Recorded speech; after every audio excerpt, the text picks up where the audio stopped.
Bersil rempe email Klem api kum nongan pa bertel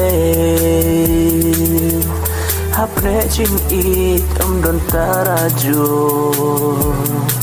Bantel ching it chopi don tlang nelio Hado nu chopi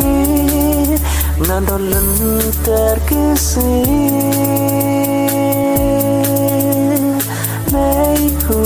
Nut unang sarang na benta chonga pisha umat thang ko meki in kong kasni de ma pi ko me yang abalam renti nei nut unang sarang na benta chonga pisha umat thang